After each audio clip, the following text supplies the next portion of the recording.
Gabi na nang tumanggi si Juliet Reed, ang minamahal at tila hindi maaabot na diyosa ng bansa, na umalis sa apartment ko. Ipinilit niyang ipagluto ko siya ng isang mangkok ng noodles. At napaka-perpektong timing naman. Tumawag ng Liv sa kanya sa isang sikat na variety show, ang pinakamalaking heartthrob na ipinapareha sa kanya ng buong internet, ang boses nito ay punong-puno ng lambing. Milyon-milyong fans ang napahinto sa paghinga, naghihintay sa matamis na sagot ng diyosa. Samantalang ako, nakatitig sa kumukulong noodles sa kaldero at kaswal na sinagot ang telepono para sa kanya. Sa sumunod na segundo, bumukas ang pinto ng banyo, at si Juliette, na nakabalot lang ng tuwalya, ay sumigaw, "Ethan, yung silk pajamas ko, ginamit mo na naman bang pamunas sa sahig?" At ganoon na lang, sumabog ang live stream. Si Juliet Reed ang hindi maaabot na diyosa ng industriya ng aliwan, yung tipong walang estrangherong nangangahas lumapit. Sa loob ng 5 taon niya sa industriya, ni isang chismis tungkol sa pakikipagrelasyon ay walang dumikit sa kanya. Pero ngayon, ang tila Diyosang hindi tagamundong ito ay nakahandusa sa sofa ko nang walang kaayos-ayos at inuutusan akong ipaghanda siya ng paliligo. 108 degree ang temperatura ng tubig, rose oil, hindi lavender. At Ethan, bilisan mo, pawis na pawis ako at sobrang hindi komportable. Pinaikot ko ang mga mata ko at nagtungo sa banyo, tanggap na ang kapalaran. Ano pa nga ba ang magagawa ko? Magkasabwat na kami sa lahat ng kalokohan mula pa noong nakadiaper kami. Habang inaayos ko ang temperatura ng tubig, biglang nag-vibrate ng sunod-sunod ang pribadong telepono ni Juliet na nasa mesa sa sala. Bagong telepono iyon na nakuha niya para sa promosyon ng drama niya. Isang pangalan lang ang kumikislap sa screen, Aiden Sterling. Ang pinakasikat na sumisikat na bituin, yung kasalukuyang nagpapanggap na may pag-ibigan sa screen, kasama si Juliet, para makisabay sa kasikatan, at kinikilalang may pinakamagandang mukha sa industriya. Hindi ko na iyon gaanong inisip, inakalang may mahalagang kailangan. Pinunasan ko ang mga kamay ko at sinagot ang tawag. "Juliette," sabi ng boses ni Aiden mula sa kabilang linya. "Ano nang ginagawa mo ng ganito kagabi?" Sinadya niyang pababain ang boses niya para maging makinis at kaakit-akit, may halong mapang-akit na pang-usisa. "Napanood mo ba ang palabas ngayong gabi? Binabaha ng fans ang lahat ng lugar ng mga pangalan natin. Medyo nami-miss kita." Malagkit sa tamis ang boses niya, halos umaapaw sa pilit na lambing. Natigilan ako sandali at bago ko pa maipaliwanag kung sino ako, umalingaw-ngaw mula sa banyo ang lagaslas ng tubig, kasunod ang malamig at madaling makilalang boses ni Juliette. Pero sa pagkakataong ito, puno iyon ng inis na parang batang nagtatampo, at sapat ang talim para tumagos sa mga pader. "Ethan, nasaan ka ba? Bakit ang dulas ng bathtub na ito? Nakalimutan mo na naman bang kuskusin ito bago mo ako pinaakyat? Pinaplano mo ba akong patayin para mamanahin mo ang utang ko sa credit card?" Nagyelo ang hangin. Nakabibinging katahimikan sa kabilang linya. Halos marinig ko ang ugong ng static. Napababa ako ng tingin sa screen at ngayon ko lang napansin ang maliit na linyang nakasulat sa kanang itaas. Live broadcast. Napakislot ang kamay ko. Muntik ko nang mahulog ang napakamahal na telepono diretso sa inidoro. Live. 10:00 ng gabi. Isang primetime variety show na live na ipinapalabas, ibig sabihin, ang walang kaayos-ayos na pagsigaw ni Juliet, at ang misteryosong lalaki, ako, ay naipadala na sa pamamagitan ng bawat signal tower papunta sa pandinig ng 10 milyong manonood. Baka hindi siya available ngayon? Nautal kong sabi sa telepono. "Sino ito? Nasa bahay ka ni Juliet ng ganito kagabi? Ano nang ginagawa ninyong dalawa?" Agad na nabasag ang boses ni Aiden. Ang tapat na poppy persona na matagal na niyang pinakikinabangan ay gumuho ng Liv. Matalas ang tono niya, parang pusang natapakan ang buntot. Sinusubukan ko pa ring mag-isip ng palusot. Siguro tubero ako, siguro delivery guy. Pero biglang bumukas ng malakas ang pinto ng banyo. Nakatayo roon si Juliette na maluwag na nakabalot ng tuwalya, habang ang basa niyang buhok ay nakadikit sa payat niyang leg. Kumikinang ang mga patak ng tubig sa mukhang nagpapabaliw sa milyon-milyong fanboys. Sa ngayon, galit na galit siyang nakatitig sa akin. "Ethan, bingi ka ba?" Sinabi ko nang dalhan mo ako ng malinis na tuwalya. "Sino ang binubulungan mo riyan?" Nagmartsang nakapaa siya sa sahig, lumapit sa akin at inagaw ang telepono. "Sino ito? Hating gabi na. Pwede bang tigilan mo ang pang-iinis?" Hindi man lang niya tiningnan ang screen at basta na lang sumigaw sa telepono. "Sabihin mo na agad." Abala pa ako sa pagligo. Pumikit ako ng mariin sa kawalan ng pag-asa. Tapos na. Magkakalindol sa industriya ng aliwan ngayong gabi. Ang hindi maaabot na diyosa na imahe ni Juliette ay malapit ng madurog at maging alikabok na hindi na maaayos pa. Hindi ko na kailangang tumingin para malaman na wasak na ang trending list sa Weibo. Juliette Reid, misteryosong lalaki. Nabasag ang Ice Queen persona. Niloko ni Aiden Sterling sa live broadcast. Si Juliette ang matalik kong kaibigan mula pagkabata at walang katapusang sakit ng ulo ko simula nang nakawin niya ang lollipop ko noong kindergarten. Ang babaeng ito ay buong buhay na nakaupo sa ulo ko at palaging nag-uutos. Nakikita siya ng mundo bilang isang malamig at malayong diyosa. Ako lang ang nakakaalam na kapag pribado, isa siyang sakunang may negatibong 9 na puntos sa life skills. Isang diyosang mainitin ang ulo at napakapihikan sa pagkain. Magkaharap lang ang mga bahay namin habang lumalaki kami. Palaging sinasabi ng nanay ko, Ethan, anak, mahirap ang pinagdaanan ni Juliette. Laging abala ang mga magulang niya. Alagaan mo siya, pwede ba? Kaya ang pag-aalaga na iyon ay tumagal na ngayon ng mahigit 20 taon. Ako ang bumili ng una niyang pakete ng sanitary pads. Ako ang sumalo ng sisi sa una niyang away. Ako pa nga ang nag-fill out ng una niyang acting resume. Tiningnan ko ang babaeng walang kamalay-malay na nasa harapan ko at napaluno. Kailangan kong aminin, maaaring napakasama ng ugali niya, pero pangunang klase talaga ang mukha niya. Kakalabas lang niya ng paliligo at parang kumikinang ang balat niya. Napakaganda ng hugis ng kanyang mga collarbone. Ang mga matang karaniwang mas malamig pa sa yelo ay ngayon ay bahagyang mahamog dahil sa singaw, mapanganib na nakakaakit, pero hindi ako nangangahas tumitig ng matagal. Dahil sa oras na mahuli niya akong nakatitig sa kanya, siguradong sisipain niya ako gamit ang sukat 7 niyang mga paa at saka ako kukutyain. Ethan, pinapantasya mo na naman ba ako? Ano ang tinitingnan mo? Nasaan ang tuwalya ko? Nang makitang tulala ako, tinusok ni Juliette ang dibdib ko gamit ang daliri niya ng sobrang lakas na halos magdulot iyon ng internal bleeding. Nasa sabitan, bulong kong sabi habang itinuro iyon sa likuran ko ng maihalong pagkailang. Mayabang siyang suminghot at ibinalik sa akin ang telepono. Ibaba mo na, nakakainis. Mukhang may tama sa ulo si Aiden. Tapos na ang drama pero kapit pa rin siya ng kapit sa akin. Akala ba niya hindi ko nakikitang nakikisakay lang siya sa kasikatan ko? Hawak ko pa rin sa kamay ang aktibo pang tawag na parang mainit na patatas. Sa kabilang linya, hindi pa rin binababa ni Aiden ang tawag. Hindi lang basta hindi niya binababa, malinaw na tuloy pa rin ang live stream.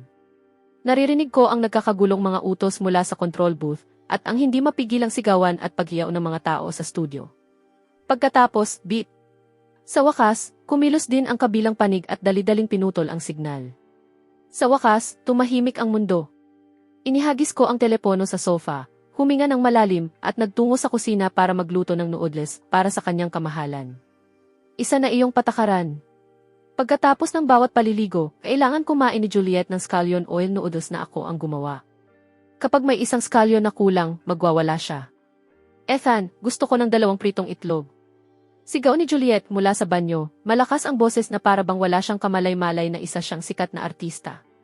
Habang naghihiwa ako ng scallions, pinaplano ko na sa isip ko ang ruta ng pagtakas ko. Kapag dumating si Linda, ang manager niya, bubalatan niya ako ng buhay. Kung tutuusin, ako mismo ang sumira sa imahe nilang 5 taon nilang binuo na walang ni isang iskandalo. Pero hindi ko inasahang ganito kabilis gumanti ang karma. Hindi pa nga halos nayaahon ang noodles mula sa kaldero nang magsimulang tumunog ang doorbell na para bang sasabog ito anumang oras. Ethan, buksan mo. Alam kong nasa loob si Juliette. Napakalaking gulo ng ginawa ninyo. Sumabog mula sa kabila ng pinto ang natatanging basag na boses ni Linda. Parang anumang sandali ay aatakihin na siya sa puso. Bago pa ako makalapit sa pinto, lumabas si Juliette mula sa banyo habang pinatutuyo ang buhok niya. Suot niya ang maluwag kong t-shirt at wala nang nakikitang iba sa ibaba noon habang kapansin-pansing humahaba ang tingin sa mahahaba niyang mga binti. Sino yan? Nakakainis naman. Suminghot siya, saka biglang lumiwanag ang mga mata niya. Handa na ang noodles. Ang bango. Lubusan niyang binaliwala ang halos mabasag na pagkatok sa pinto, dumiretso sa hapagkainan, dinampot ang mangkok at humigop ng napakalaking subo. Noodles mo pa rin ang pinakamasarap. Parang pakain sa baboy ang pagkain sa set. Napabuntong hininga na lang ako at walang magawang nagtungo sa pinto para buksan iyon. Sa mismong sandaling bahagya kong mabuksan ang pinto, sumugod papasok si Linda na parang kanyon na pinaputok. Juliette, may gana ka pa talagang kumain ng noodles? Nakatitig si Linda sa artista niya, mamantika pa ang bibig at walang bahid ng pagsisisi, habang nanginginig sa galit, saka isinuksok ang isang tablet sa harap ng mukha nito. Tingnan mo ito. Sumabog ang trending list. Nag-crash ang mga server. Ilang kulay dugong hashtags ang sumisigaw mula sa screen. Juliet Reed Bathroom Gate, sino ang misteryosong lalaking si Ethan? Publikong niloko si Aiden Sterling. Juliet Reed, umalis ka sa showbiz. Si Juliette, na may kalahati pang pritong itlog na nakasabit sa bibig, ay tamad na sumulyap sa screen. Ano ngayon kung sumabog? Nilunok niya ang itlog, kumuha ng tissue, at pinunasan ang bibig, ni hindi man lang naaalarma. Matagal ko na rin gustong baguhin ang imahe ko. Nakakapagod ng panindigan ang pagiging ice queen. Ikaw. Hinawakan ni Linda ang dibdib niya, habang nanginginig ang daliring nakaturo kay Juliette. Baguhin ang imahe mo. Hindi ito pagbabago ng imahe. Kinakansela ka na. Kinakansela, naiintindihan mo ba? Yung penalties pa lang sa mga kontrata, sisira na sa buhay mo. Sige, babayaran ko, kibit balikat na sagot ni Juliette, saka biglang lumingon sa akin na may tusong ngiti. May pera si Ethan. Siya ang pagbayarin mo. Magsasalita pa lang sana ako para tumutol ng tumama sa akin ang matalim na tingin ni Linda. Ethan, mukha ka namang matinong bata palagi. Paano mo nagawang magkamali sa pinakamasamang pagkakataon? Live broadcast ayon. Live. Inis na tinapik ni Linda ang noo ko. Tingnan mo ngayon, hinahanap ka ng buong internet. Sinasabi nilang isa kang palamuning lalaki ni Juliette, yung tipong nabubuhay sa pera ng nobya niya at masama pa ang ugali. Kumibot ang gilid ng bibig ko. Palamuning lalaki. Isa akong marangal na. Sige na nga. Sa ilalim ng bubong na ito, mukha nga akong ako ang inaalagaan. Linda, sinubukan ko namang magpaliwanag kanina. Tumahimik ka, putol agad ni Linda. Ano pa ang silbi ng paliwanag ngayon? Nababaliw na ang pangkat ng public relations. Isa na lang ang natitirang paraan. Huminga ng malalim si Linda. Palipat-lipat ang tingin niya kina Juliette at sa akin, at sa wakas ay sinabi niya iyon nang nakapikit ang mga ngipin sa diin. Ipaalam ninyo sa publiko ang relasyon ninyo. Ha? Sabay kaming nagsalita ni Juliette. Ano nang ha? Ito lang ang paraan. Mabilis na sagot ni Linda.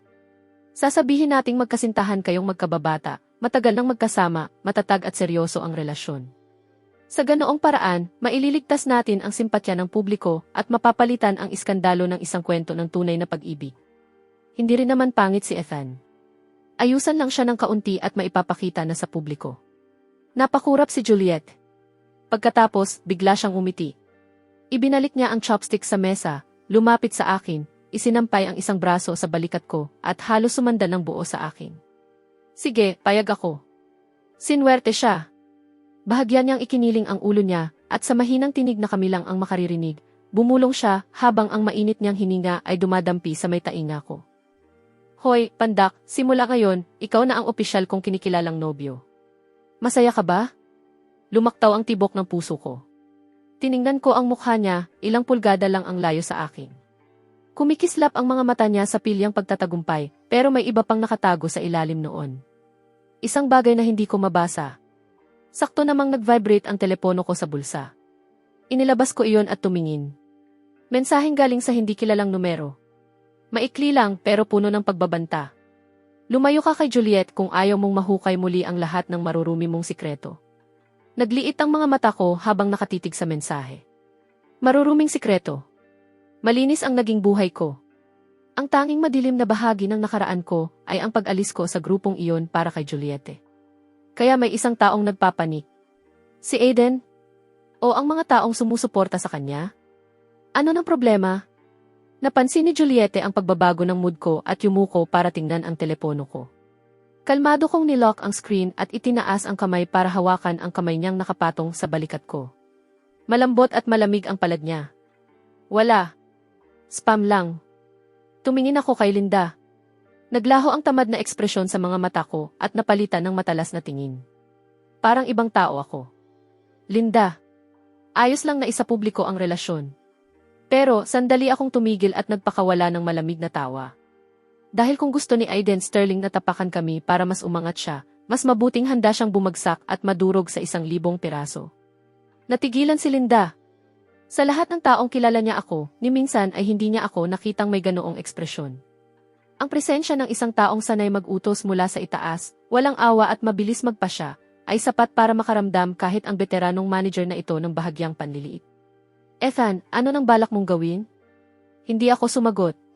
Muli kong dinampot ang telepono ni Juliette. Maaaring pinutol na ng variety show ang tawag, pero malayo pa sa pagtatapos ang palabas. Sa sandaling ito, nasa kamera si Aiden, namumula ang mga mata at umaarte bilang biktima, ipinapahiwatig na magulo ang personal na buhay ni Juliette at siya ang naloko pagdating sa damdamin. Punong-puno ang live comments ng kawawang si Aiden at masasakit na insultong nakatuon kay Juliette at sa tinatawag nilang mga aagaw. Mahina akong natawa habang mabilis na gumagalaw ang mga daliri ko sa screen. Kung maglalaro tayo, lakihan na natin. Direkta akong nag-login sa pangunahing Weibo account ni Juliette, ang pinakamalaking social media platform. Sa mismong sandaling ito, nakatutok ang buong internet sa account na iyon. Gumawa ako ng isang post. Ang larawan ay ang kalahating nakain na mangkok ng scallion oil noodles at si Juliette mula sa likuran, suot ang t-shirt ko. Isang simpleng linya lang ang caption, pero sapat para pasabugin ang buong industriya. Ang noodles na kinakain ko mula pagkabata, walang ibang pwedeng pumalit. Tungkol naman sa ilang payaso, kung maipapasok ninyo sa mga aktual ninyong papel ang pag-arte na iyan, hindi kayo mananatiling isang viral star na puro lip-sync lang. At Aiden Sterling. Pinindot ko ang send. Sa mismong sandaling na i-post iyon, nag-freeze ang screen na para bang may hindi nakikitang kamay na dumurog dito, nakapako sa umiikot na loading circle. Pagkatapos, nag-crash ang FE at naiwan ang home screen sa nakabibinging katahimikan. Pagkalipas ng 3 segundo, halos matanggal ang bubong sa lakas ng sigaw ni Linda. Ethan, nababaliw ka na ba? Ipinost mo iyon gamit ang pangunahing account ni Juliette. Nagdedeklara ka ng digmaan laban sa isang top-tier celebrity. Sinusubukan mo ba kaming mapatay ng mas mabilis? Nanginginig ang mga kamay ni Linda habang hawak ang tablet. Ang comment section na dati binabaha ng mga mensahe ay tuluyan ng nablangko. Muli na namang nag-crash ang mga server ng Weibo. Inihagis ko ang telepono pabalik sa sofa at nagtungo sa banyo para kunin ang hair dryer. Nakaupo si Juliette nang naka-cross-legged sa alpombra, habang tumutulo pa rin ang basa niyang buhok. Nababasa na nito ang malaking bahagi ng mamahalin kong silk carpet. Samantala, kalmado lang siya, may hawak na isang dakot ng butong mirasol, binubuksan ang mga iyon habang bumubulong kay Linda. Bakit ka ba umiiyak ng ganyan? Post lang naman sa Weibo, hindi naman malaking bagay. Hindi malaking bagay? Napatawa si Linda sa sobrang galit. Magsisimula na sana siyang maglitanya nang biglang umalingaw ang tunog ng telepono niya. Sa mismong sandaling makita niya ang caller ID, nagbago ang ekspresyon niya mula sa galit, naging takot, hanggang sa tuluyang mapuno ng hindi makapaniwalang pagkabigla. Ang tumatawag ay ang punong direktor ng Starlight Night. Napapalunok si Linda habang nanginginig na inilagay sa speaker ang tawag. Lumabas ang boses ng direktor, hinihingal at halos hindi maitago ang pananabik. Linda, kalimutan mo na ang public relations damage control. Pinag-uusapan ito ng buong internet. 2 beses nang nag-crash ang mga server. Tsunami ito ng traffic. Wala akong pakialam kung sino yung lalaking nasa telepono. Dalhin mo si Juliette at siya. Pumunta kayo sa studio ngayon din agad-agad. Magkakaroon tayo ng live clarification segment. Kapag pumunta kayo, 3 beses kong tataasan ang bayad. Hindi 5 beses. Mas humigpit ang hawak ni Linda sa telepono at likas na susubukan sana niyang tumanggi. Direktor, masyadong delikado ito. Juliette. Ngayon din. Pupunta kami. Bakit naman hindi? Isang kalmadong boses ang pumutol sa pag-aalinlangan ni Linda. Isinaksak ko ang hairdryer at umihip ang mainit na hangin. Nakatayo sa likod ni Juliette, madali kong inangat ang isang hibla ng mahaba niyang buhok, habang maingat na dumudulas dito ang mga daliri ko, na parabang isang napakahalagang obra ang hinahawakan ko. Si Juliette naman, parang pusang eksaktong nakukuha ang paborito nitong haplos, ay bahagyang pumikit sa kasiyahan, ikiniling paatras ang ulo, at ipinatong iyon sa binti ko. Ethan, alam mo ba kung ano ang ibig sabihin ng live broadcast? Walang editing, walang script. Siguradong maglalatag ng mga bitag si Aiden para sa iyo. Karaniwang tao ka lang. Isang maling salita dahil sa kaba at tapos na ang buhay mo. Napadyak si Linda sa sobrang pag-aalala. Pinatay ko ang hairdryer at muling tumahimik ang mundo. Tumingin ako pababa sa perpektong mukha ni Juliette at tumingala naman siya sa akin. May dumaan na pilyong kislap sa mga mata niya, isang bagay na ako lang ang nakakaintindi. May mga basurang kailangang personal na ilabas para tuluyan ng mawala. Ano nang silbi ng pagmumura sa likod ng screen? Inihagis ko ang hairdryer kay Linda at kaswal na inayos ang kalahating tuyong buhok ni Juliette. Bukod pa roon, kung may taong dumating na para mang-api sa mismong harapan natin, magiging napakabastos naman kung hindi tayo sisipot para bigyan siya ng panghuling regalo. Biglang natawa si Juliette, tumayo at nag-unat. Sa isang iglap, nagbago ang aura niya mula sa antukin at simpleng kapitbahay tungo sa ganap na sikat na artista. Linda, ihanda mo ang sasakyan. Kung gusto nila ng palabas, bibigyan natin sila ng palabas. Makalipas ang kalahating oras, pumasok ang minamanehong van sa ilalim lupang paradahan ng istasyon ng telebisyon. Sa mismong sandaling bumaba kami, naramdaman ko ang bigat ng tensyon sa hangin. Isinusubsob ng mga paparazzi ang mga kamera nila ilang pulgada lang mula sa mukha ko, habang ang mga flash ay sapat para hapdiin ang mga mata ko. Walang emosyon ang mukha ko habang humakbang ako sa harap ni Juliette at pitrotektahan siya hanggang makarating kami sa elevator. Nakakasakal ang atmosfera sa backstage. Tinitingnan kami ng mga staff na para bang dalawang bangkay na malapit ng ilibing ay halong awa at mausisang pananabik. Dumiretso na po kayo sa entablado, live na ang broadcast. Nagmamadaling lumapit sa amin ang direktor, kinukusot ang mga kamay at namumula sa pananabik ang mukha. Pero paulit-ulit siyang sumusulyap sa akin, sinusukat ang misteryosong lalaking ito at sinusubukang tantiyahin ang halaga ko. Binaliwala ko ang mga bulong-bulungan sa paligid. Tinulak ko ang pinto papunta sa entablado at agad akong sinalubong ng nakakasilaw na spotlight. Sa gitna ng entablado, nakaupo si Aiden Sterling sa puting-puting custom-made na suite, bahagyang namumula ang mga mata at puno ng kalungkutan ang ekspresyon, perpektong larawan ng isang tapat na prinsipe na ginamit at itinapon. Sa mismong sandaling makita niya kaming lumabas, may dumaan na bakas ng kalupitan sa mga mata niya, ngunit agad ding naglaho at napalitan ng anyo ng pinipigilang sakit. Juliette, dumating ka. Tumayo si Aiden, paos ang boses habang nagsasalita sa mikropono. Hindi mo naman kailangang isama ang kaibigan mong ito. Basta masaya ka, kaya kong tiisin kahit kaunting sakit. Ayoko lang na naluloko ka. Isang perpektong pag-atras para makausad. Makinis. Agad na sumabog ang mga tagahanga sa audience, ikinukumpas ang mga umiilaw na placard at sumisigaw. Aiden, huwag kang umiyak. Kayong dalawang manloloko, umalis kayo sa showbiz. Ang host naman ay yung tipo ng taong nabubuhay para sa kaguluhan. Isinubsob niya ang mikropono sa harap ng mukha ko, matalim at mapanuri ang tono. Sir, ikaw ang nag-post noon sa Weibo ni Juliette, hindi ba? Sinasabi ni Mr. Sterling na nag-aalala siya na baka naloko si Juliette, at ipinahihiwatig pa niyang may isang taong marahas ang ugali at agresibo. Ano ang masasabi mo roon? Ano ang trabaho mo? Ikaw ba talaga ang palamuning lalaki na pinag-uusapan ng lahat? Tumaas ang kilay ni Juliette. Malapit na sana siyang sumabog, pero ipinatong ko ang isang kamay sa balikat niya. Payat ang balikat niya at sa ngayon ay naninigas sa galit. Marahan ko iyong tinapik bilang senyas na maghintay muna siya.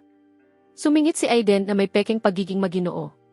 Host, wag mo naman itanong ng ganyan. Baka diretso lang talagang magsalita ang ginoong ito. Kung siya ang pinili ni Juliette, siguradong may dahilan siya, kahit na talagang nasasaktan ako. Pagkasabi noon, pinunasan niya ang sulok ng mata niyang wala namang luha, habang nagpapanggap na matatag. Nag-ingay ang audience.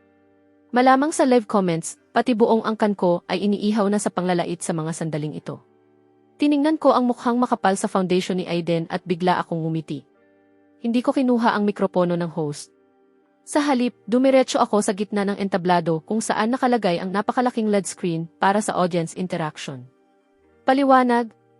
Inilabas ko ang telepono ko at kalmadong ikinabit ang isang cable sa port ng screen, maayos at walang pagmamadali ang bawat galaw.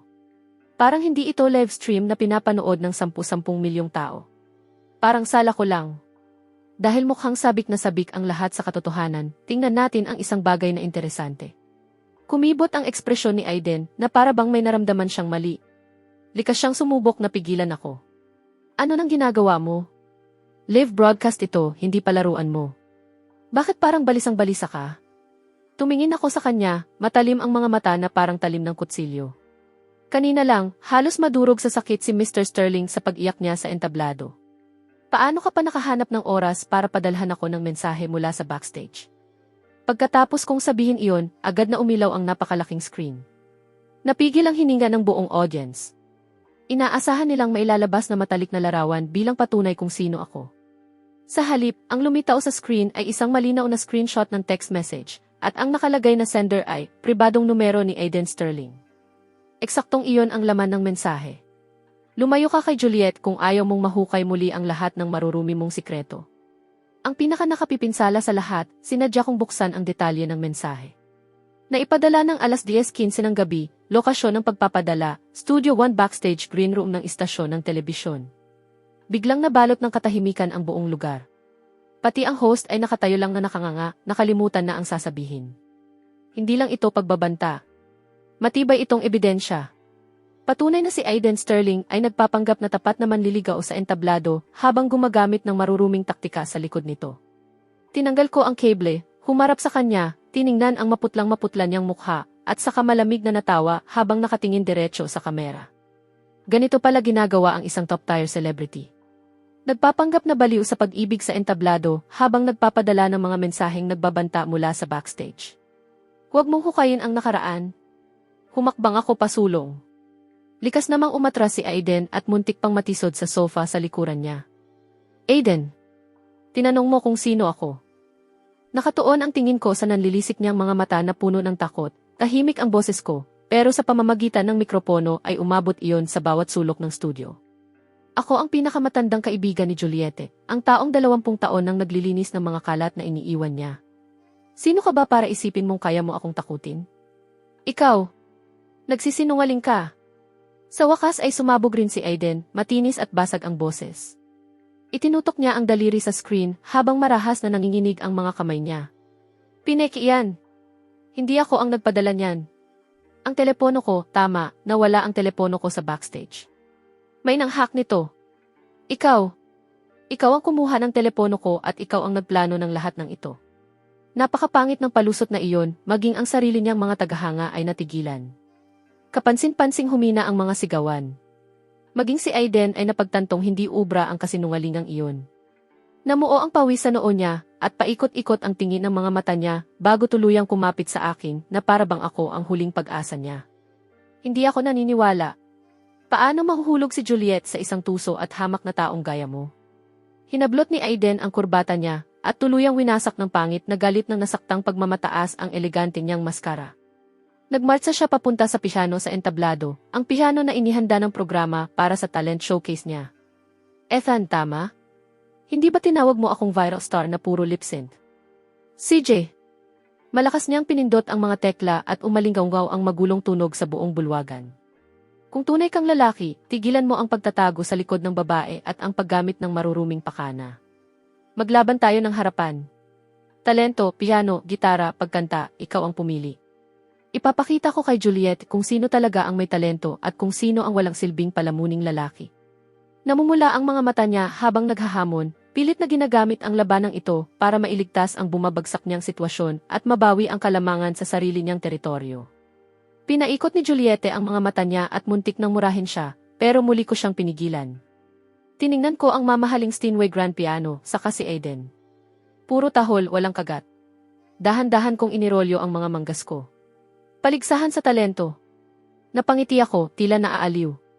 May bahagyang bakas ng awa na dumaan sa mga mata ko. CJ, kung ganito ka kasabik na ipahiya ang sarili mo, tutulungan kita. Malinaw na naghanda si Aiden para rito. Pumikit siya ng daliri at agad na nagbago ang ilaw sa studio tungo sa malabong kulay ube. Isang dance crew na naghihintay na sa gilid ng entablado ang sumugod papasok, habang umugong mula sa mga speaker ang intro ng sumikat niyang kanta na Galaxy of Love. Ang malakas na bass ay halos yumanig sa dibdib. Mahigpit na hinawakan ni Aiden ang mikroponong may mga diamante at nagsimulang sumayaw habang naghahagis ng malagkit at mapang-akit na tingin sa kamera. Baby, ikaw ang galaksya ko. Ako ang liwanag ng mga bituin mo. Kung tutuusin, napakalaki ng ginasto sa produksyon ng kantang ito. Binuhusan ng pera ang pagtatanghal, pero may isang bagay itong kulang. Kaluluwa. Kahit live broadcast ito, hindi maitago ng matinding autotune kung gaano kapilit at hirap ang paghinga niya. Bawat mataas na nota ay parang hinihila pataas ng makina, puno ng metalikong tunog na tila napupunit. Aiden, ang init mo talaga. Yung abs mo, yung mga binti mo. Todo komitido ang mga profesional na tagahanga sa audience. Halos matangay ng mga sigaw ang bubong. Malinaw na nilalasap ni Aiden ang peking pagsamba. Nang matapos ang kanta, hinihingal siya at kumikislap ang mga mata niya sa pang-uyam habang lumilingon sa akin. Parang sumisigaw ang ekspresyon niya. Nakikita mo ba iyon? Iyan ang kapangyarihan ng pera. Mr. Ko. Pinunasan ni Aiden ang pawis sa noo niya, sinadyang diin ang bigkasin ang Mr. Punong-puno ng pangmamaliit. Kahit karaniwang tao ka lang dahil naglalaban tayo, hindi kita lalamangan. Pangunang klase ang mga musikero rito. Ano nang gusto mong kantahin? 2 tigre. Kumikinang na munting bituin. Ano man ang alam mo, kaya kanilang samahan. Sumabog sa mapanuyang tawanan ang audience. Hindi ko pinansin ang mapangutyang tono niya. Dumaan ang tingin ko sa mamahaling grand piano at huminto sa isang sulok ng entablado, kung saan may nakasandal na bahagyang gasgas na acoustic guitar. May ilang naninilaw ng sticker na nakakabit pa sa katawan nito, malinaw na isa itong lumang gamit na pang-ensayo ng banda. Nilapitan ko iyon at binuhat sa liig ng gitara. Ito na ang gagamitin ko. Ang pinuno ng banda, isang nasa katanghali ang gulang na lalaking mahaba ang buhok, ay kanina pang walang pakialam na umiikot-ikot ang drumstick sa kamay. Pero nang makita niya akong kunin ang luma at bugbog na gitara, biglang kumunot ng husto ang noo niya. Hoy, iho, medyo matigas ang aksyon ng isang iyan at hindi pa nakakabit. Yung sound pickup ay ayos lang. Umupo ako sa bangkito at marahang kinalabit ang mga kwerdas. Medyo wala sa tono. Pinisil ko ang mga kwerdas gamit ang kaliwang kamay habang sanay na iniikot ng kanang kamay ko ang mga tuning peg. Nang tumunog ang isang pambihirang komplikadong suspended chord, malinaw at malinis, may dalang mailap at hindi mapigilang kalayaan, natigilan sa air ang umiikot na drumstick ng pinuno ng banda. Bigla siyang napatuwid ng upo. Ang pagod niyang mga mata ay biglang nagliyab sa kakaibang ningning habang nakatitig sa akin. Ang tunay na propesyonal ay nakikilala sa isang galaw pa lang. Ang fingering na iyon ay isang napakabihirang open string finger-picking technique na ginagamit lamang ng mga seryosong folk musicians. Unti-unting humupa ang usapan sa studio. Inayos ko ang taas ng mikropono at tumagos ang tingin ko sa matinding spotlight na nakatapat kay Juliette. Nakatayo siya sa gilid ng entablado, nakaekis ang mga braso, at may ekspresyong parabang papatayin niya ako kapag napahiya ko ang sarili ko. Pero ang mga daliri niyang mahigpit na nakahawak sa sarili niyang mga braso ay nagtataksil kung gaano siya kinakabahan. Walang pangalan ang kantang ito. Kinalabit ko ang mga kwerdas, mababa ang boses ko, walang magarbong estilo, tono lang na parang papel de lihang pinakinis ng panahon. Noong 5 taong gulang tayo, ninakaw mo ang candy ko. Noong 7 taong gulang tayo, umakyat ka sa puno at napunit ang damit mo. Sabi mo noon, paglaki mo ay papakasalan mo ang pinakamakapangyarihang hari. Pero noong 18 taong gulang ka, umiiyak kang nagmakaawa sa akin na ipagluto kita ng isang mangkok ng mainit na sabaw. Ang simpleng pagkalabit sa gitara, kasabay ng mabagal at parang nagkukwentong paraan ko ng pagkanta, ay agad na humila sa buong studio papunta sa isang kulay sipi ang alaala mula sa nakaraan. Hindi ito isa sa mga hungkag na awit tungkol sa pag-ibig. 20 taon ito ng kasaysayan ko kasama si Juliette. Hindi kailanman binanggit sa mga liriko ang salitang pag-ibig, pero bawat linya ay tungkol sa maingay, unreasonable, at napakarupok na babaeng iyon. Kitang-kitang namula ang mga mata ni Juliette. Ibinaba niya ang mga braso niya at mariing tinakpan ang bibig gamit ang kamay, na para bang naaalala niya ang mga sandaling kaming dalawa lang ang nakakaalam. Yung hapon na ako ang napagbuhatan ng kamay para sa kanya. Yung gabing nakaupo siya sa gilid ng kalsada at umiiyak matapos bumagsak sa una niyang audition. Yung hindi mabilang na mga umagang ipinagluluto ko siya ng noodles.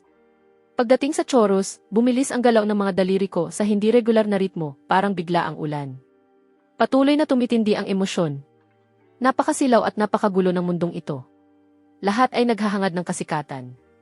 Pero ako lang ang nakakaalam kung ano ang hitsura mo kapag wala na ang baluti mo. Hindi ka isang Diyos ang hindi maaabot. Isa ka lang munting batang takot sa dilim. Takot sa mga multo. Takot na maiwan mag-isa. Bumagsak ang huling nota. Idiniin ko ang palad ko sa mga kwerdas at nanginig sa hangin ang natitirang alingaungaw. Nabingi sa katahimikan ang buong silid. Walang sigawan. Walang umiilaw na placard. Parang natigilan ang lahat sa kinatatayuan nila. Hanggang sa biglang tumayo ang isang lalaking may salaming itim ang frame sa mesa ng mga hurado, si Damon Hayes, ang kilalang kritiko ng musika na bantog sa talas ng dila. Ang pagbagsak ng upuan niya ang sumira sa katahimikan. Ang arrangement na ito. Nanginginig sa emosyon ang boses ni Damon. Itinuro niya ako habang nakatitig na parabang nakakita ng isang alamat na muling nabuhay. Yung natatanging chromatic descent na iyon at yung istruktura ng narrative folk na iyon parang eksaktong. Agad namang nagtanong ang host na nahuling walang kahandaan. Mr. Hayes, parang ano? Parang yung henyong songwriter mula 5 taon na ang nakalipas. Yung sumikat ng biglaan at pagkatapos ay naglaho na parang bula. Namumula ang mukha ni Damon sa pananabik. Si Annie lang ang kayang sumulat ng melodya na tumatama ng ganoon kalalim sa kaluluwa. Ang antas ng sining na ito ay walang-wala sa mga produktong gawang pabrika na nakukuha natin ngayon. Sa mismong sandaling lumabas ang mga salitang iyon sa bibig niya, sumabog ang buong lugar. Yung sumulat ng Deep Sea at nagwagi sa Golden Melody Awards bago misteryosong mawala. Grabe, nagtatayuan ang balahibo ko. Tunay na musika ito. Sa isang iglap, nagbago ang takbo ng live comments. Diyos ko, naiiyak ako. Tunay na emosyon ito. Ano ba yung basura na kinanta ni Aiden kanina, parang maling exorcism? Sa totoo lang, sobrang tumatama ang mga lirikong ito. 20 taon ng pagmamahalang nagsimula noong pagkabata. Sino ba ang makakatanggi roon? Hindi ba mas nakakakilig ito kaysa sa artificial na tamis na iyon? Tumutugtog ako ng gitara. Yung strumming technique na ginawa ni Ethan kanina ay nangangailangan ng hindi bababa sa 10 taong pagsasanay para magawa ng maayos. Tunay siyang bihasa. Nakatayo si Aiden sa gilid, maitim ang mukha na parang ilalim ng nasunog na kaldero. Ang entabladong ipinagmamalaki niya, ang koreograpiyang pinaghandaan niya ng husto, ay mukhang mumurahin at kawawa kung ikukumpara sa isang lumang acoustic guitar at isang folk song. Plano niyang ipahiya ako, pero siya mismo ang naging pataba na nagpaganda lalo sa bulaklak. Nagkataon lang. Imposibleng hindi ito nagkataon. Piliting inilabas ni Aiden ang mga salita sa pagitan ng nakapikit niyang mga ngipin. Ano naman ang napapatunayan ng marunong tumugtog ng gitara? Ang industriya ngayon ay nangangailangan ng mga artistang maraming kayang gawin. Ayaw pa rin niyang sumuko. Ang mga mata niyang nag-aalab sa inggit at galit ay nakatutok sa akin. Bigla, na para bang may naisip siyang bagong plano, kumalat ang malamig at mapanlin lang ng ngiti sa mukha niya. Mr. Cole, kahanga-hanga ang husay mo sa musika. Siguradong matagal kang nagsanay. Inagaw ni Aiden ang mikropono at pinutol ang usapan sa studio. Pero dahil variety show ito na live, nakakasawa kung puro kantahan lang. Si Juliette ay nanalo na bilang Best Actress. Aktor din ako. Bakit hindi tayo tumuloy sa susunod na round, isang paligsahan sa pag-arte? Sumulyap ang host sa direktor na masiglang tumatango mula sa ibaba ng entablado. Lampas na sa lahat ng inaasahan ang bilang ng mga nanonood. Habang may alitan, may ratings. Sige kung ganoon, paligsahan sa pag-arte ng A. Masayang inanunsyo iyon ng host. Inayos ni Aiden ang kwelyo niya at agad na bumalik ang buong kumpiyansa niya. Maaaring natalo siya sa kantahan, pero pag-arte ang propesyon niya. Formal siyang sinanay. Madalas mapintasan ang pag-arte niya bilang sobra at pilit, pero laban sa isang karaniwang taong hindi pa nakaharap sa kamera, ibang usapan iyon. Ang eksena ay tungkol sa mga dating magkasintahang muling nagkita. Bahagyang pumikit si Aiden habang pinadadaos-dos ang tingin kay Juliette na may hindi maitago na intensyon. Juliette, dahil nobyo mo si Mr. Cole, siya na ang gumanap bilang pangunahing lalaki. Ako naman ang dating nobyong sinusubukang makipagbalikan. Mag-improvise tayo. Tingnan natin kung sino ang makakasabay. Parang naririnig ko ang mga pakana niyang umiikot kahit nasa kabilang dulo pa siya ng entablado. Hindi ito paligsahan. Isa itong manipis na pagtatakip sa balak niyang samantalahin si Juliette sa live television o kaya igamitin ang mga linya at kilos niya para ipahiya ako. Magsasalita na sana si Juliette para tumanggi, pero marahan kong ibinaba ang gitara at tumayo. CJ. Tiningnan ko si Aiden at ngumiti. Kung gusto mong maglaro, sasabayan kita. Agad na dumilim ang mga ilaw sa entablado at isang spotlight na lang ang naiwan sa gitna. Huminga ng malalim si Aiden at agad na pumasok sa karakter. Kailangan kong aminin, bagay sa mukha niya ang ganoong anyo. Lumapit siya kay Juliette, hinahawakan ang pulso nito, at nag-aalab ang mga mata sa tila obsesibong damdamin. Juliette, bakit mo ako iniiwasan? Alam kong mahal mo pa rin ako. Hindi ka karapat-dapat sa lalaking iyon.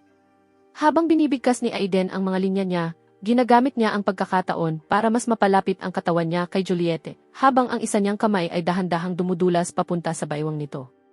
Natatakpan ng likod niya ang karamihan ng kuha ng kamera. Pero kitang-kita ko. Yung nakakadiring kislap ng pagnanasa sa mga mata niya. Nagsusugal siya. Nagsusugal na hindi siya itutulak palayo ni Juliette habang naka-live broadcast. Nagsusugal na ang isang tagalabas na gaya ko ay matatakot sa presensya niya sa entablado at magiging inutil na dekorasyon lang. Mahigpit na nagsalubong ang mga kilay ni Juliette. Malapit na sana siyang kumawala ng click. Matalim na umalingaw sa tahimik na studio ang malinaw na tunog ng pagbukas ng buttons. Natigilan si Aiden sa kalagitnaan ng kilos. Kalmado kong tinanggal ang unang buttons ng kwelyo ng polo ko. Pagkatapos ang pangalawa, tuluyang naglaho ang tamad at magaan kong aura. Hindi ko tiningnan si Aiden. Hindi ko rin tiningnan si Juliet. Bahagya ko lang ibinaba ang ulo ko at inirolyo ang mga manggas ko, inilantad ang malinaw na hugis ng mga bisig ko. Nang muli akong tumingala, ang mga matang dati kalahating nakapikit sa katamaran ay para na ngayong isang mabangis na mandaragit na kagigising lang mula sa pagkakatulog at puno ng nakakatakot na agresyon ang mga mata nito. Parang nagyelo ang hangin. Naglakad ako papunta sa kanila, isang hakbang sa bawat pagkakataon. Walang sigaw. Walang pag-inarte. Pero sa bawat hakbang na ginagawa ko, lalong nanginginig ang pagkakahawak ni Aiden sa pulso ni Juliette. May pressure siyang nararamdaman na hindi pa niya kailanman naranasan. Parang minarkahan siya ng isang mandaragit na nasa tuktok ng kadena at biglang naging mahirap ang paghinga. Tumayo ako sa likuran ni Aiden, iniabot ang kamay at kinurot ang kwelyo ng mamahalin niyang suit gamit ang dalawang daliri na para bang may hinahawakan akong maruming daga. Hindi siya karapat-dapat. Lumapit ako sa may tainga niya. Mababa at magaspang ang boses ko, maihalong walang pakialam na panunuya, pero malinaw ang babala. Sino ang nagbigay sa iyo ng lakas ng loob para hawakan ang babae ko? Sa sandaling ito, hindi ako si Ethan Cole. Ako ang lalaking nasa script. Ang taong may kontrol sa lahat. Walang awa at mabilis magpasya. Isang makapangyarihang taong walang takot sa anumang gawin. Nanghina ang mga tuhod ni Aiden. Sa isang tingin pa lang, bumagsak siya ng paluhod sa entablado. Nakakatakot ang katahimikan sa buong studio. Tanging ang mapurol na tunog ng mga tuhod ni Aiden na tumama sa sahig ang patuloy na umaalingaw-ngaw. Nakaluhod siya roon, maputlang maputla ang mukha at walang laman ang tingin ng mga mata, malinaw na parang nawalan siya ng wisyo. Hindi siya mukhang umaarte. Mukha siyang taong nakaharap sa isang nakamamatay na panganib at tuluyang nawalan ng lakas ng loob. Hindi ko siya binigyan ng oras para makabawi. Ano? Luhod ka na agad? Mahina akong natawa, pero malinaw na malinaw itong narinig sa mikropono. Nakakaawa. Dahan-dahan akong yumuko hanggang magpantay ang mga mata namin. Unti-unting naglaho ang matalim na presensyang taglay ko kanina. Nagpalit ako ng ekspresyon. Nawala ang nakapipinsalang pressure at ang natira na lang ay pagod at bigat. Hindi ko pinansin ang nakaluhod na si Aiden at tumingin lampas sa kanya kay Juliette. Sa sandaling ito, siya lang ang nakikita ko. Juliette! Binanggit ko ang pangalan niya at sa tatlong pantig na iyon ay nakapaloob ang saya ng muling pagkikita, ang sakit ng pagpapakawala at ang mga damdaming matagal nang nakabaon sa kailaliman. Nanginig si Juliette. Best Actress winner siya kung tutuusin. Mabilis ang mga instinto niya. Sa mismong sandaling tumama sa kanya ang tingin ko, agad siyang nahila papasok sa eksena. Kanina ay nanonood lang siya ng palabas. Pero ngayon, habang nakatitig sa mga mata ko, nawala ang pamilyar na bakas ng panunukso na lagi niyang suot. Napalitan iyon ng lalim na parang payapang tubig. Likas na humakbang pasulong si Juliette, namumula ang mga mata at nanginginig ang mga labi. Bumalik ka. Wala ang linyang iyon sa anumang script. Siya mismo ang nagsabi noon. Iniangat ko ang kamay ko at huminto ang mga dulo ng daliri ko 1 pulgada na lang mula sa pisngi niya. Gustong haplusin iyon pero hindi nangangahas. Bihag ng tensyon ang lahat ng tao sa silid. Walang nangahas huminga. Hindi naman talaga ako lumayo. Bahagyang kumibot ang gilid ng bibig ko sa mapait na kalahating ngiti. Paos ang boses ko. Mula sa dilim ay pinagmamasdan kita, pinapanood kitang sumikat, pinapanood ang mga basurang gaya niya na umiikot sa paligid mo. Sa huling mga salitang iyon, naging malamig na parang yelo ang tingin ko. Sa gilid ng paningin ko, dumaan ang isang matalim na sulyap kay Aiden na nasa sahig. Sa wakas ay natauhan si Aiden. Bumaha ang kahihiyan sa mukha niya. Namula siya sa isang maitim at pangit na kulay.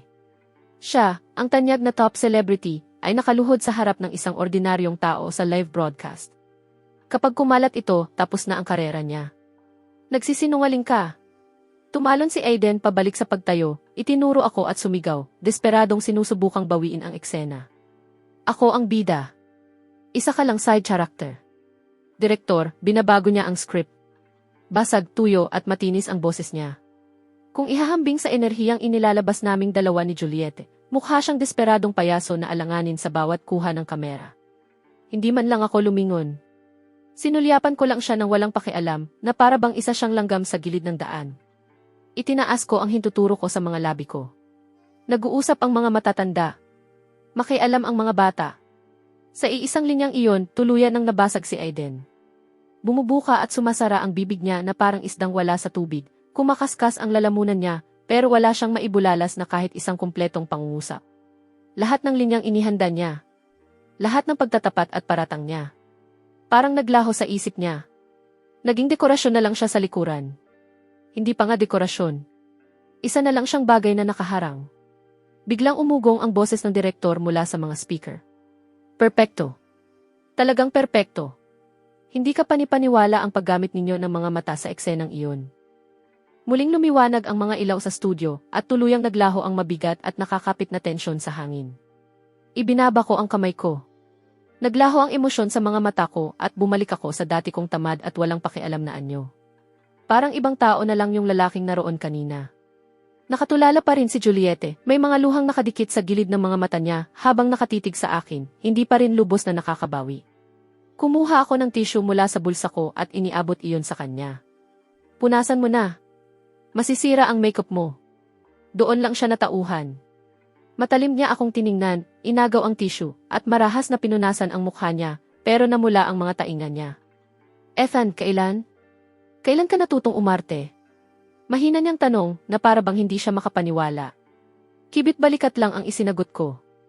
Hindi man ako nakakain ng baboy, nakakita naman ako kung paano tumakbo ang isa. Araw-araw kitang pinapanood na magpraktis sa harap ng salamin sa bahay. Kahit tanga may matututunan. Gusto sana akong tapakan ni Juliette, pero dahil sa mga kamera, napilitan siyang magtimpi. Samantala, sumasabog na ang live comments. Diyos ko, yung tingin niya kanina. Patay na ako. Opisyal kong idinedeklarang asawa ko na si Ethan. Milya-milya ang lamang ng pag-arte niya kay Aiden. Ano bang ginagawa ni Aiden? Nakatingin lang ng masama at sumisigaw na parang nawalan ng ulirat. Ganito ba ang tunay na talento? Napakahusay ng kumanta, mas mahusay pa umarte. Saan ba nahukay ni Juliette ang nakatagong hiyas na ito? Yung pagluhod ni Aiden, muntik ko nang maibuga ang iniinom ko. Ito ba ang ibig sabihin ng formal na pagsasanay? Mamamatay na ako kakatawa. Nakatayo si Aiden sa gilid habang pinapanood ang mga komentong dumaraan sa napakalaking screen, nanginginig ang buong katawan. Natalo siya. At hindi lang basta natalo. Wala na siyang maipangtanggol sa sarili niya. Dinurog siya sa kantahan ng isang lumang gitara. Winasak siya sa pag-arte ng isang tingin lang. Lahat ng ipinagmamalaki niya ay naging katatawanan sa harap ko. May magagandang instinto ang host. Nagulat din siya. Pero kailangang magpatuloy ang palabas. Lumapit siya at nagbigay ng medyo alanganing papuri. Kahanga-hanga. Mr. Cole, napakarami mo palang nakatagong talento. Pagkatapos ay lumingon siya kay Aiden na parang bato ang mukha. Mukhang sa improvisation segment natin ay bahagyang nanguna si Mr. Cole, kaya para sa susunod. Dahil mukhang nag-enjoy ang lahat, bakit hindi tayo maglaro ng mas kapanapanabik? Pinutol ko ang host at mumiti kay Aiden, isang ngiting may nakatagong talim. Hindi ba sinabi ni Aiden kanina na gusto niya akong makilala? Maglaro tayo ng truth or dare sa harap ng buong internet. Ang sinumang magsinungaling ay duwag. Likas na gustong tumanggi ni Aiden. Wala siya sa maayos na kondisyon at sinasabi ng kutob niya na isa itong bitag. Pero bago pa siya makapagsalita, nagsimula ng maghiyawan ang audience. Maglaro kayo. Maglaro kayo. Mahilig ang mga tao sa kaguluhan. Sa ibaba ng entablado, desperadong nagsisenyas ang direktor kay Aiden na tanggapin ito. Sobrang taas na ng ratings. Kung urong siya ngayon, mababasag ang imahe niyang tunay at tapat na personalidad. Napakuyom si Aiden sa galit at pilit pinanatili ang natitirang pagmamataas niya. CJ, maglaro tayo. Tumayo ako ng tuwid at walang bahid ng pag-aalinlangan. Ano naman ang dapat katakutan? Mabuti. Pinitik ko ang mga daliri ko. Naglabas ang staff ng 2 upuan. Umupo kami ng magkaharap, wala pang 1 metro ang pagitan. Ito ang tinatawag nilang matinding lapit.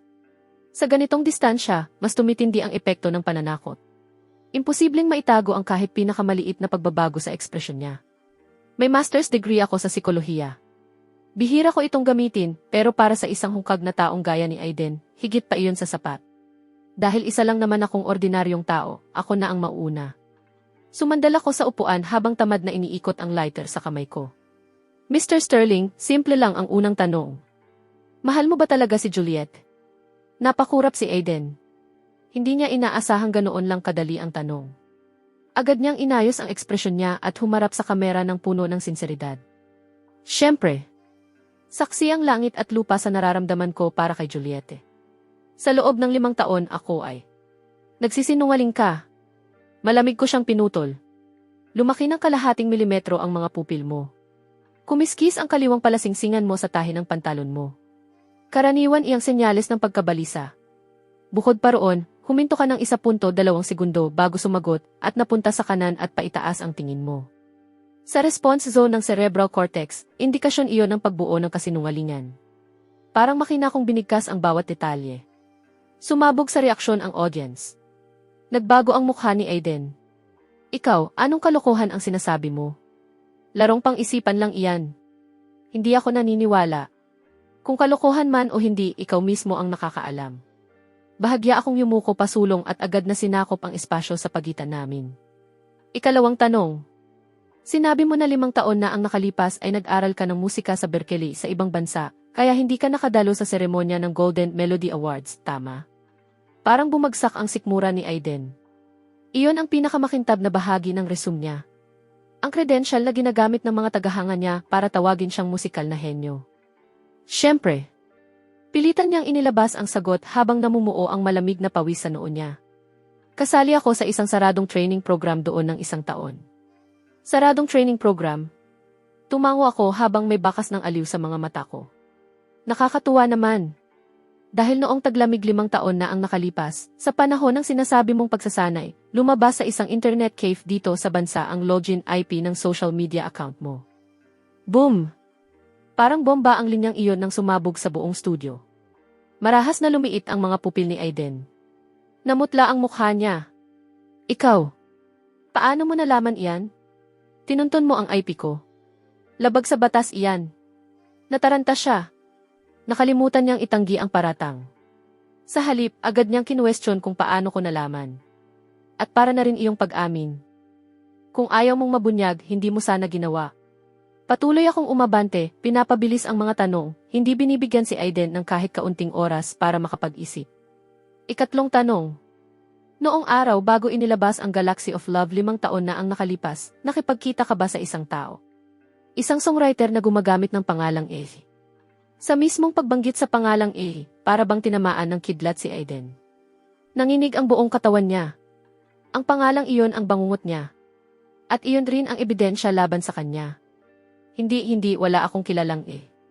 Ako ang sumulat ng kantang iyon. Orihinal kong gawa iyon. Nagkakandara pa si Aiden sa pagsasalita, matinis na matinis ang boses, mahigpit ang pagkakahawak sa armrest ng upuan hanggang sa mamuti ang mga buko ng kamay niya habang tumutulo ang pawis sa pisngi niya. Takot na takot siya. Sobrang takot na hindi na siya makapag-isip ng maayos. Ikaw ang sumulat nito. Malamig akong natawa at tumalim ang tingin ko na parang talim. Kung ikaw ang sumulat nito, bakit kanina sa entablado ay hindi mo man lang makuha ng tama ang syncopation sa chorus? Bakit hindi mo alam na ang kantang ito ay orihinal na isinulat para sa yumaong lola ng songwriter? Sa halip, ginawa mo itong mumurahing love song. Tumahimik ka. Tumahimik ka. Sigaw ni Aiden habang tumatalon pa tayo, namumula ang mga mata na parang asong may rebis. Ano bang alam mo? Isa akong top celebrity. Kung sinabi kong love song ito, love song ito. Ano bang alam ng isang hamak na songwriter tungkol sa merkado? Tungkol sa pagbebenta ng imahe? Biglang nabalot ng katahimikan ang lugar. Nakatitig ang lahat ng may takot sa idolong dati ay laging maayos at makintab ang imahe, pero ngayon ay baluktot at pangit ang lumalabas na ugali. Tinakpan ni Juliette ang bibig niya habang nanonood ng gulat na gulat, palipat-lipat ang tingin sa pagitan namin ni Aiden. Habang pinagmamasdan ko ang pangit niyang pagbagsak, dahan-dahan akong tumayo. Dahil hindi mo maalala, tutulungan kitang maalala. Kumuha ako ng isang itim na voice recorder mula sa bulsa ng suit ko. Luma na ito. Gasgas na ang mga gilid. Pero maingat na iningatan. Sa sandaling makita iyon ni Aiden, halos lumabas ang mga mata niya sa sobrang pagkabigla. Nakilala niya iyon. 5 taon na ang nakalipas, sa maliit at luma nilang inuupahang apartment, nakita na niya iyon. Hindi. Impossible. Paano napunta sa iyo iyan? Parang nakakita siya ng multo habang nanghihina ang mga binti niya at bumagsak pabalik sa upuan. Ang munting regalong ito, 5 buong taon ko nang inihahanda para sa iyo. Kalmado kong sinabi iyon habang pinipindot ang play.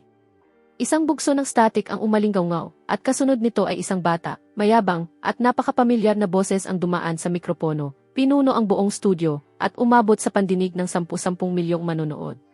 Huwag mong subukan ang pasensya ko. Akala mo ba may mararating ang talento? Sa industriyang ito, pera ang hari. Ang kailangan ko lang gawin ay ibintang kay E ang plagiarism at makakapag-debut na ako. Sisikat ako.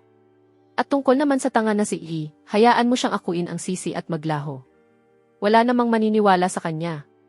Napakalinaw ng recording. Maging ang tunog ng nagkakabangga ang bote ng alak sa likuran ay maririnig. Tumahimik ang buong lugar. Talagang tumahimik. Maging ang live comments ay tila natigilan ng 3 segundo.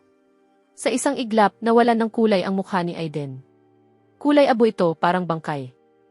Sa sumunod na segundo, umuwal siya at sumugod sa akin para agawin ang recorder. Ibigay mo sa akin. Ibigay mo sa akin. Peke yan. Pinagdugtong-dugtong lang iyan. Nakakagulat ang bilis ng kilos niya, puno ng desperasyong handang mangdamay ng iba sa pagbagsak niya. Inaasahan ko na iyon. Bahagya akong umiwas at marahang isinabit ang paa ko sa daraanan niya. Bagsak. Malakas na sumubsob si Aiden sa sahig. Nakahandusay siya roon at pilit sinusubukang tumayo, pero itinapak ko ang paa ko sa likod niya. Tumingin ako sa kanya mula sa itaas, malamig na malamig ang mga mata.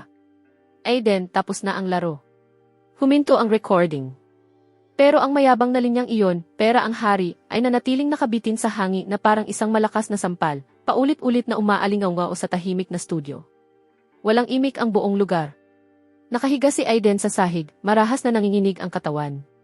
Pisikal na reaksyon iyon ng sukdulang takot at galit. Nakadikit ang mukha niya sa malamig na sahig. Ang dati niyang perpektong ayos ng buhok ay magulo na ngayon. Puno ng alikabok ang mamahalin niyang suit. Nakakaawa siyang tingnan, parang asong gala na nakatupi ang buntot. Hindi. Impossible. Imposible ito, paulit-ulit niyang bulong. Bigla niyang itinaas ang ulo niya. Diretsong tumitig sa akin ang namumulang mga mata niya. Tuluyan nang naputol ang huling hibla ng katinuan niya. Ethan, papatayin kita. Isang sigaw na nakakapangilabot. Biglang tumalon si Aiden mula sa sahig na parang may bagong lakas na nagmula kung saan. Parang torong nasukol. Buong lakas niyang isinuntok ang kamao niya diretso sa mukha ko. Humuni sa hangin ang suntok, malinaw na ibinigay niya ang lahat ng lakas niya roon. Napasigaw sa takot ang audience. Namutla si Juliette at agad na sumugod pasulong para harangan ako. Ethan, mag-ingat ka. Nakatayo lang ako sa kinatatayuan ko, ni hindi man lang kumurap. Nang 3 sentimetro na lang ang layo ng kamao niya sa dulo ng ilong ko, saka ako kumilos. Bahagya kong ikiniling ang ulo ko sa gilid. Sapat ang bilis ng galaw para halos mag-iwan ng baka sa paningin. Wala siyang tinamaan. Dumaan lang sa hangin ang suntok ni Aiden at napasulong ang katawan niya dahil sa sariling puwersa. Maayos kong itinaas ang mga kamay ko at mahigpit na hinawakan ang pulsuhan niya gamit ang 5 daliri. Parang bakal ang kapit. Crack! Isang malinaw at matalim na tunog ang umalingaw-ngaw. Kasabay noon, ginamit ko ang puwersa ng katawan ko. Isang malinis na grappling takedown, gamit ang sarili niyang momentum at malakas siyang bumagsak sa sahig. Mas mabigat ang tunog kaysa sa una niyang pagbagsak. Nakaladlad ang buong katawan ni Aiden sa sahig. Idiniin ko ang isang kamay sa gilid ng mukha niya at pinigilan siyang makagalaw. Umalingaw sa buong studio ang isang nakakabinging sigaw. Idiniin ko ang tuhod ko sa likod niya, habang ang isang kamay ay mahigpit na kumokontrol sa braso niya at ang isa naman ay nasa batok niya, kaya wala siyang paraan para makakilos. Magkakadugtong ang bawat galaw, parang umaagos na tubig. Sobrang bilis nito na halos hindi makasabay ang mga kamera. Noong bata pa ako, dahil palagi kong ipinagtatanggol si Juliette sa mga gulo, ilang taon din akong nagsanay ng kickboxing. Kung ikukumpara sa isang viral star na winasak na ng alak at labis na pagpapakasasa ang katawan, magkaibang antas talaga iyon. Marahan akong huminga at tumingin sa kamerang nakatutok mismo sa amin. Sa sandaling iyon, ang mukhang nakikita sa lente ay malamig ng lampas sa sukat.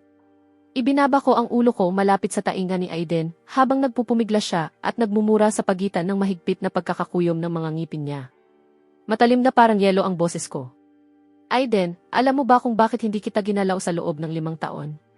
Nanginginig si Aiden sa sakit habang magaspang at putol-putol ang paghinga niya. Puno ng takot ang mga mata niya. Mas lumapit ako sa tainga niya at nagsalita sa lakas ng boses na kamilang dalawa, at ang mikroponong sinadya kong ilapit, ang makakarinig. Malinaw na tumama ang bawat salita. 5 taon na ang nakalipas, hindi kita ginalao dahil hindi ka karapat-dapat madumihan ang mga kamay ko. Binitiwan ko ang batok niya at may pagkadiring pinunasan ang kamay ko sa damit ko.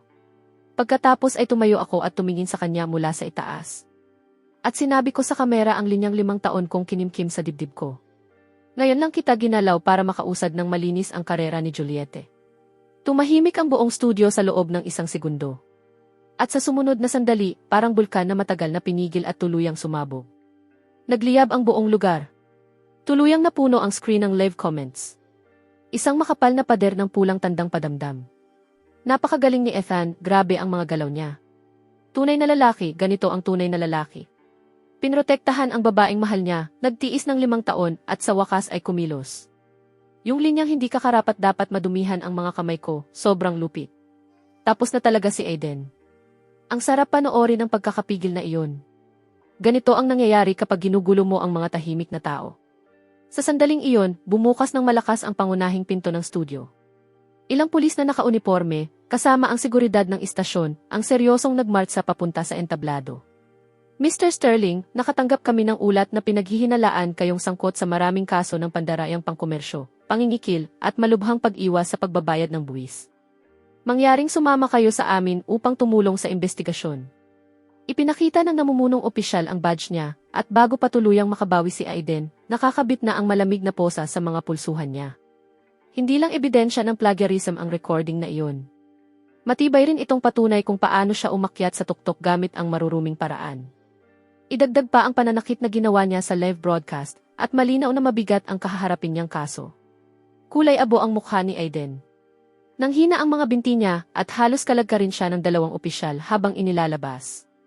Habang dumaraan siya sa tabi ko, nakatitig siya sa akin, puno ng lason at pagtanggi na tanggapin ang pagkatalo ang mga mata niya. Kumilos ang mga labi niya na parabang may gustong sabihin. Pero sa huli, walang lumabas na salita. Alam niya. Tapos na siya. Sa industriyang ito, kapag tuluyan ka ng bumagsak, wala nang balikan. Habang inilalabas si Aiden, tuluyan nang nagwakas ang buong kaguluhang ito. Sa backstage, halos mahimatay sa tuwa ang direktor. Hindi lang nabasag ng ratings ngayong gabi ang mga record ng istasyon, gumawa pa ito ng kasaysayan para sa mga live variety show sa buong bansa. Lumambot ang liwanag ng mga ilaw sa entablado. Inayos ko ang bahagyang nagusot kong kwelyo at lumingon. Nakatayo pa rin si Juliette roon, namumula ang mga mata at mukhang isang nagulat na kuneho. Nakatitig siya sa akin, bahagyang nakabuka ang mga labi na parabang may 1,000 bagay siyang gustong sabihin, pero hindi alam kung saan magsisimula. Napabuntong hininga ako at lumapit, sa kalikas na ginulo ang buhok niya. Bakit nakatayo ka lang dyan? Umalis na tayo. Suming-hot si Juliette. Pagkatapos ay bigla siyang sumubsob sa mga bisig ko, mahigpit na yumakap sa baywang ko gamit ang 2 kamay at ibinaon ang mukha sa dibdib ko. Ethan, masama ka. Pabulong niyang sinabi iyon habang naiiyak. 5 taon mo itong itinago sa akin. Bakit hindi mo sinabi agad? Marahan kong tinapik ang likod niya habang nararamdaman ang panginginig ng katawan niya at natawa ng mahina. Bakit ko sasabihin? Para ba puntahan mo at pasabugin ang buong ahensya nila dahil sa ugali mo? Mas lalong isiniksik ni Juliette ang sarili niya sa dibdib ko habang binabasa ng luha niya ang polo ko. Wala akong pakialam. Kapag nagsinungaling ka ulit sa akin, hindi na ako kakain ng noodles mo habang buhay. Sige na, sige na. Hindi na ako magsisinungaling. Habang yakap ko siya, sa gitna ng naiinggit na mga tingin ng buong staff at walang tigil na pagkislap ng mga kamera, dinala ko siya papunta sa backstage. Nang gabing iyon, tuluyang bumagsak ang trending list ng Weibo.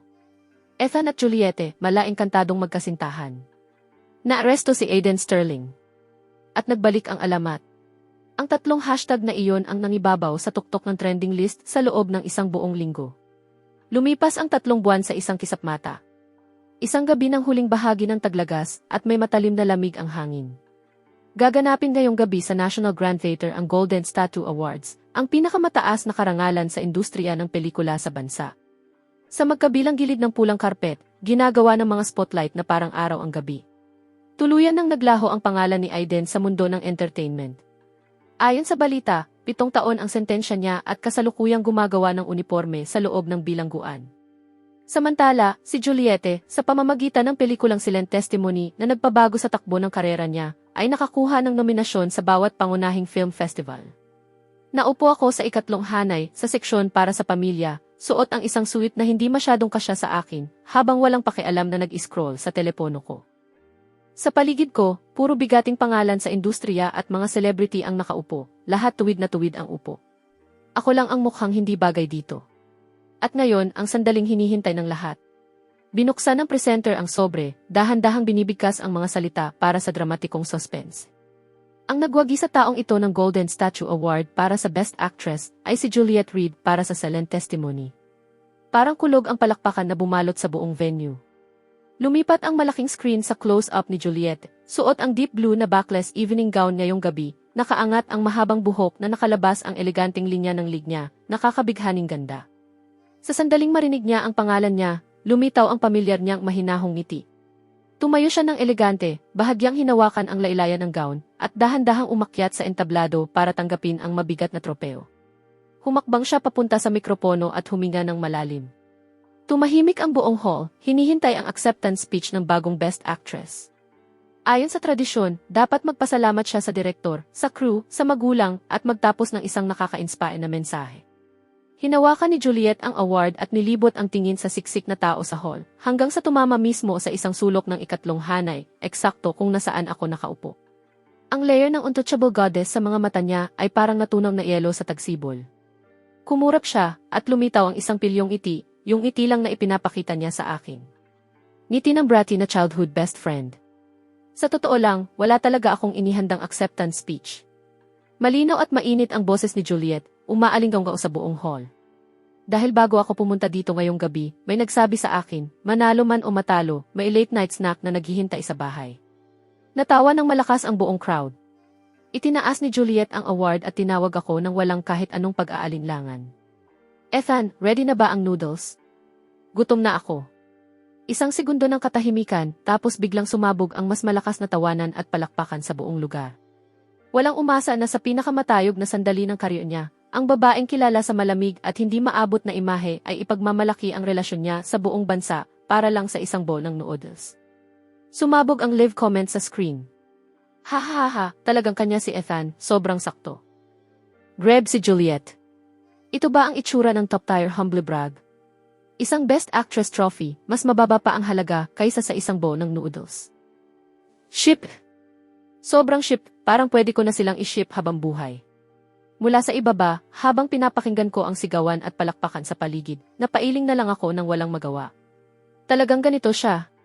3 araw lang na walang biting o gulo, umaakyat na agad sa bubong. Sa ganitong sandali, noodles pa rin ang nasa isip niya. Pero hindi maalis ang ngiti sa gilid ng labi ko. Nang salubungin ko ang maliwanag niyang tingin sa entablado, dahan-dahan akong tumayo. Agad na tumama sa akin ang spotlight. Hindi ako nagsalita. Mumiti lang ako sa kanya, banayad at puno ng lambing. Pagkatapos, isinilid ko ang kamay ko sa bulsa ng suit ko at inilabas ang maliit na dark blue na velvet box na matagal ko nang inihanda. Hindi ko ito binuksan. Itinaas ko lang ito sa ere at bahagyang winagayway papunta sa kanya. Isang ring box. Kahit mula sa malayo, kitang-kita ko ang pagtigil ng katawan ni Juliette, tapos ang biglang pagtakip niya ng kamay sa bibig habang tuloy-tuloy ang pag-agos ng luha niya. Naiintindihan niya. Hindi ito engranding proposal na parang palabas. Walang 900 at 99 na rosas, pero mas mabigat ito kaysa kahit anong seremonya dahil ito ang panghabang buhay kong pangako sa kanya. Umabot sa rurok ang sigawan sa hall. May sumipol. May sumigaw ng pakasalan mo na siya. Nagyelo ang kamera sa sandaling iyon. Sa entablado, nakatayo siya bilang Best Actress na kumikinang, hawak ang tropeo, luha ang bumabagsak sa kanyang mukha. Sa audience, ako ang childhood friend na tahimik siyang inalagaan, hawak ang singsing, nakangiting banayad at mainit. Sa gitna ng dagat ng tao, nagtagpo ang aming mga tingin at ang mundo ay tila lumiit hanggang sa kaming dalawa na lang. Sa mismong puso ng industriya ng kasikatan, sa mundong puno ng maskara at pagpapanggap, ang amin ang pinakatotoo at pinakamainit sa lahat. 20 taon ng pagkakaibigan, 5 taon ng tahimik na pagprotekta, at ang isang ngiting sabay naming pinagsaluhan ngayon. Dahan-dahang nag-freeze ang malaking screen at isang linya ng narration ang unti-unting lumitaw. Ikaw ang aking karangalan, ang aking araw-araw na init.